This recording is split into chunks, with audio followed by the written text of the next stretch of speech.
and we like that one. That's a good one. That was also a hit with audiences at the time. I think it was a big hit. No Oscars for this one, and again, the Oscar run is over as far as being nominated for picture and director and actor and actress and all that sort of thing. Which isn't to say that he won't be nominated again. He will, but it really, that whole Oscar business with Joan Fontaine winning and Rebecca with Best Picture and all those sorts of things, we're done with that. The budget was much smaller on this one, being with Universal at the time, which didn't wreck it for me. I mean, I didn't think it was really a low budget thing. The actors were low budget. I mean, certainly there's no big name in this film.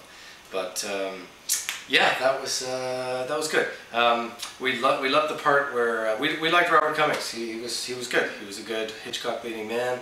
We liked the part where you know, we're in the cabin with her uncle, and he's found out that the blind uncle knew the whole time that he had handcuffs and that you should give him the benefit of the doubt, and he's standing there beaming, and that was really fun. I thought he was believable. I thought he was really good.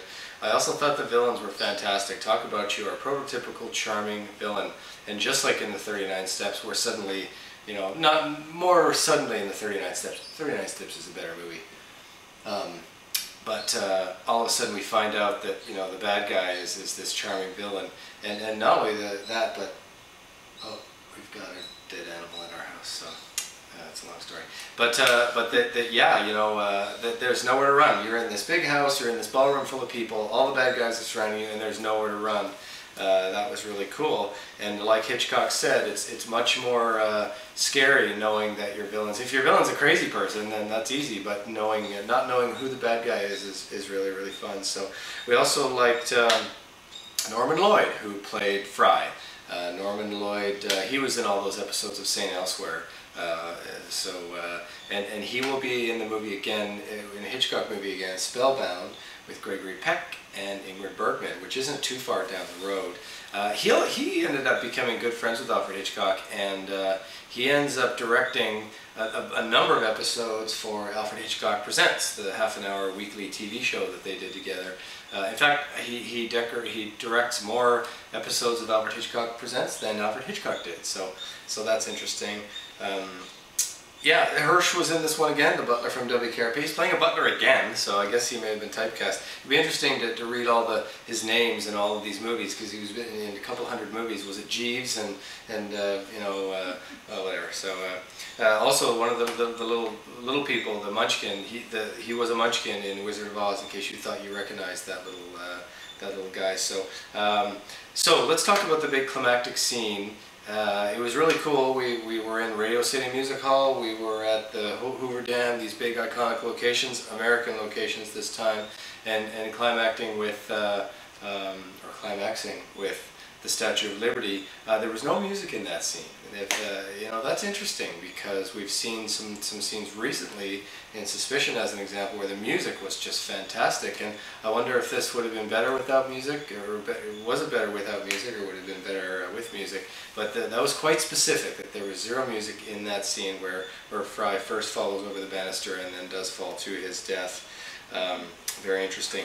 The Navy was mad at Hitchcock for showing that footage of the boat that had turned over, for implying that was sabotage, and that their security let that happen. That was not sabotage. That boat was over because of an accident, and they got in trouble. If I'm not mistaken, they asked if they could use that footage. The answer was no, and they used it anyways. The other thing was the FBI were they were shown to be bungling idiots, and you know, we see a lot of that with the authorities. Weren't very portrayed very well.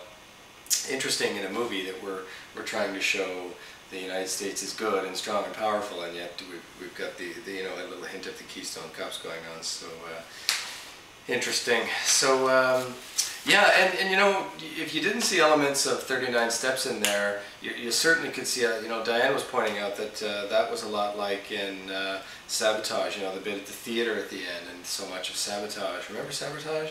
in the theater with Oscar Homolka and what was the little kid's name that they blew up?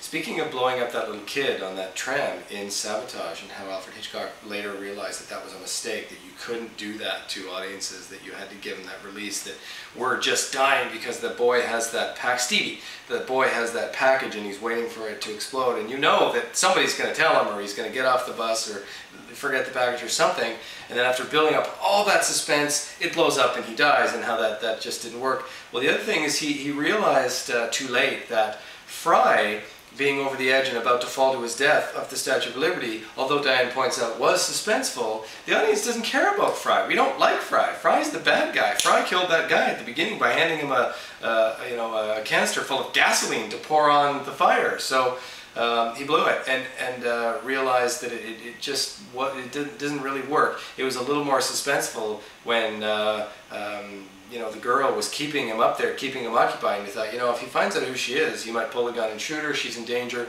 Maybe it would have been better if she was up there hanging for her life and Fry, and Barry Kane would have had to hold on to one or both of them and let him go and fall to his death and save her. I don't know. That might have been a little bit too much. But anyways, Alfred Hitchcock did talk about how that was a mistake and really wasn't the suspense he was looking for. I don't know. It was interesting. So